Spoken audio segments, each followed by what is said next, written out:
You know, ladies and gentlemen, it doesn't really surprise me whatsoever that the reaction that 252 has been getting has been very mixed.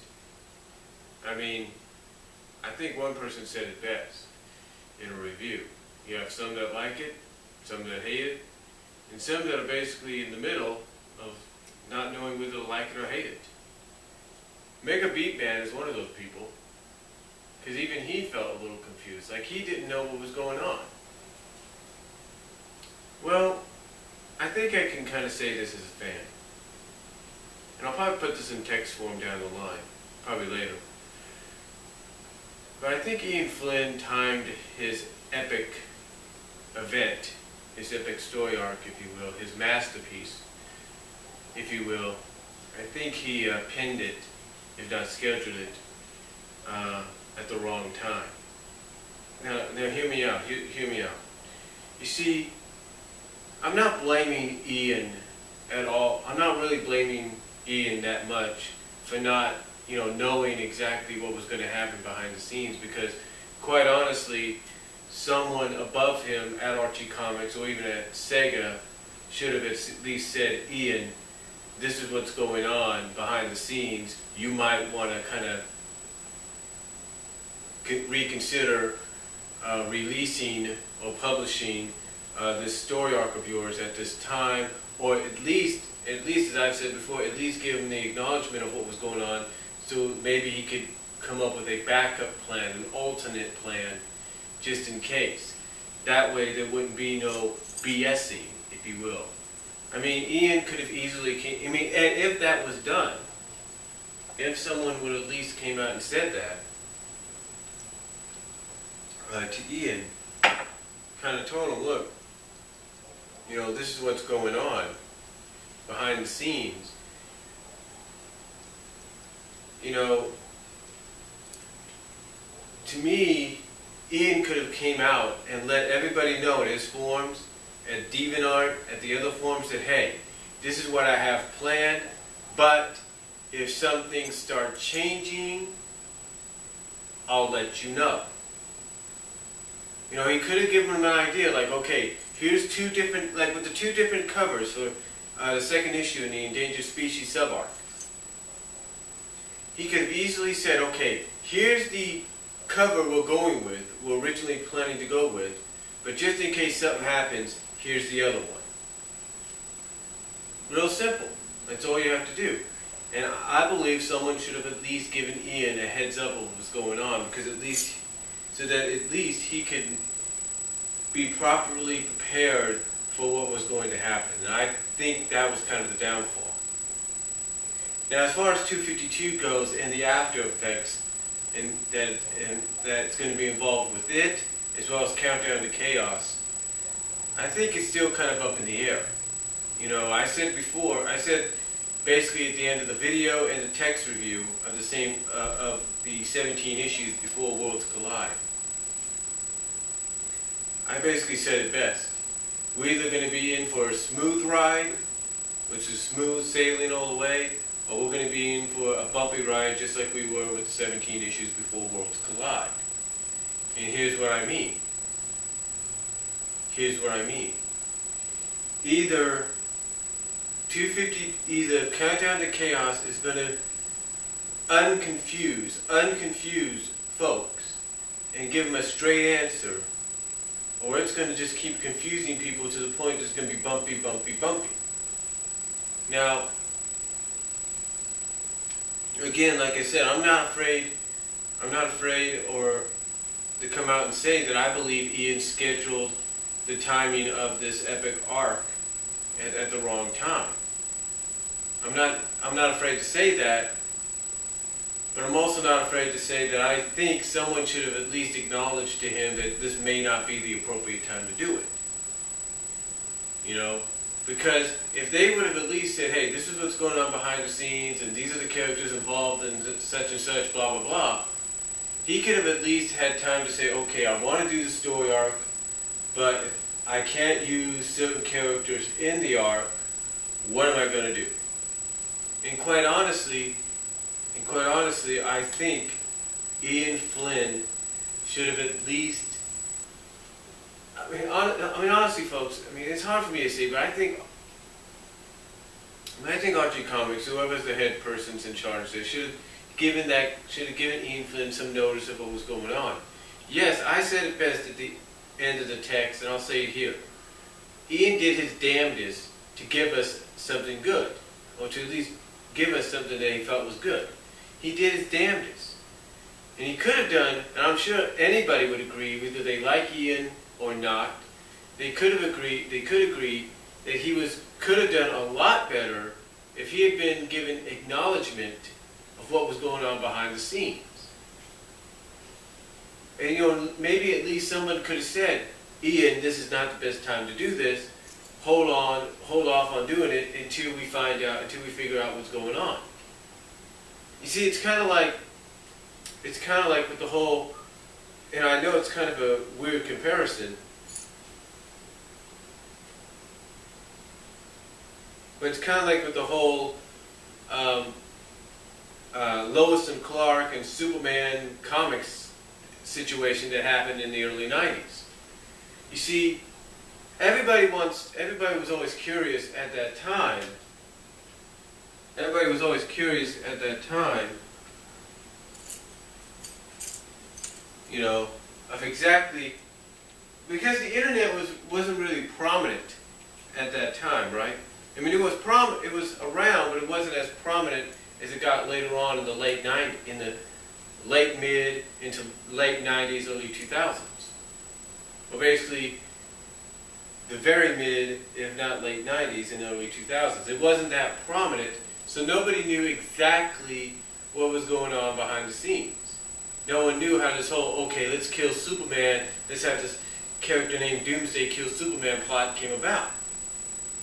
Until the internet really came into focus, and until most recently the 2007 direct-to-video film Superman Doomsday and its featurette Requiem and Rebirth came out, that we pretty much had an idea of exactly why the Superman Doomsday thing came about. Because you see, originally the people working on the comic books on all 4 Superman titles wanted to use them to lead into a big wedding issue. Unfortunately, they couldn't do the wedding issue because around this time, the very popular and highly successful Lois and Clark New Adventures of Superman was coming out. The problem was, though, they too wanted to do a wedding episode. They too wanted to do a wedding story between Lois and Clark. But the problem was the producers and writers of Lois and Clark wanted to do their wedding before a wedding was done in the comics. So basically, Warner Brothers, who also owns DC, was able to let the people down, let the writers and staff down on the Superman title, say, hey, look, we know you want to do the wedding right now. We know you want to do the wedding story, but guess what? But guess what? The people at Lois and Clark want to do one too, and they want to do it first. So why don't you guys hold off until they're done? You see, that was the thing. That was basically it. They were basically told, hey, we know you're planning to do the wedding, but guess what? Now's not the right time because we got Lois and Clark coming out, and they too have a wedding story or a wedding episode in the works with Lois and Clark getting married. So guess what? You need to hold off on it until the time is right, or something like that. So that was the whole situation. It's like they had people at least come down and tell them, hey, this is what's going on behind the scenes, and this is why you got to hold off on your wedding story and come up with an alternative until the wedding story on Lois and Clark is done. Then you can go and proceed with the wedding. And that's basically how they came up with the Superman Doomsday deal. And I'm sure there's more into it if you watch Requiem and Rebirth on Superman Doomsday Blu-ray DVD bonus features. But anyway, my point is in a strange relation to this, is that somebody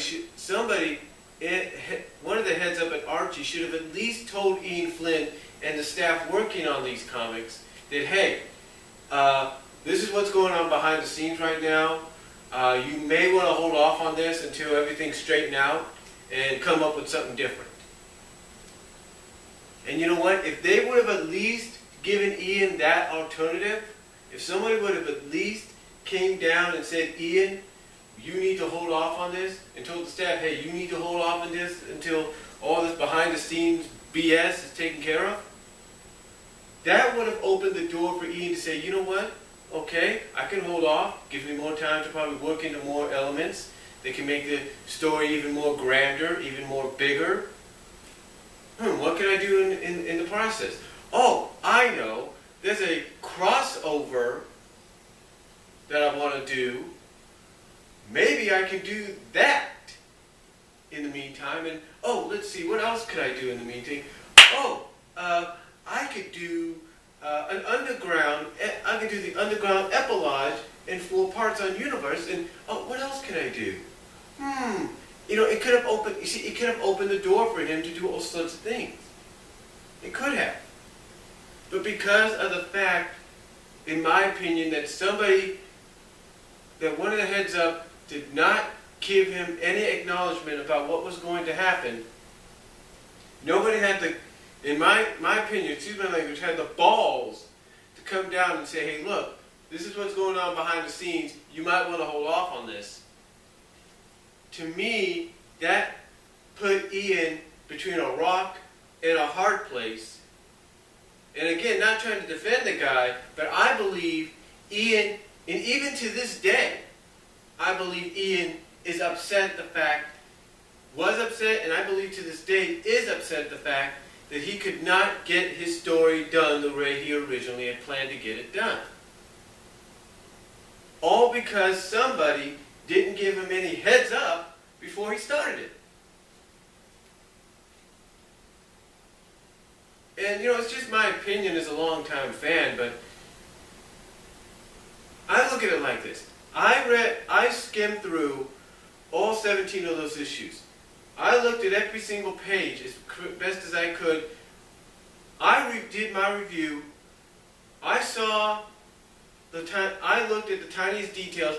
I saw, again, not defending the guy, but I saw him do, basically through those 17 issues, or actually 16 and a half issues, I should say, I saw him do his damnedest before Worlds Collide came around.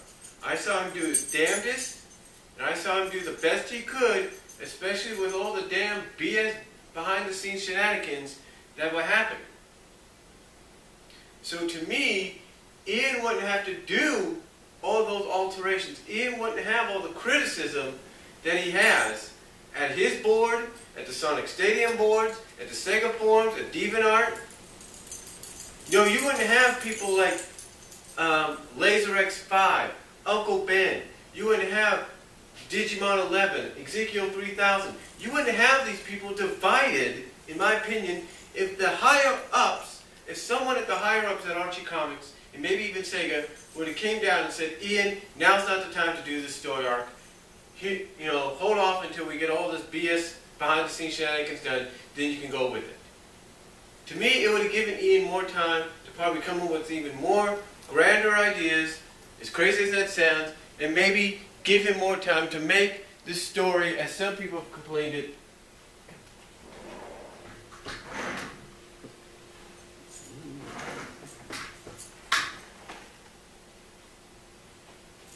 sorry about that. But again, to me, as crazy as it sounds, would have given him more time to make it more grander, and as some people, if not most fans have complained about it, make it more sensible. In other words, make it make sense, have a reason to it, instead of just, okay, let's rinse and repeat with the Freedom Fighter, with Team Fighters trying to save Sally.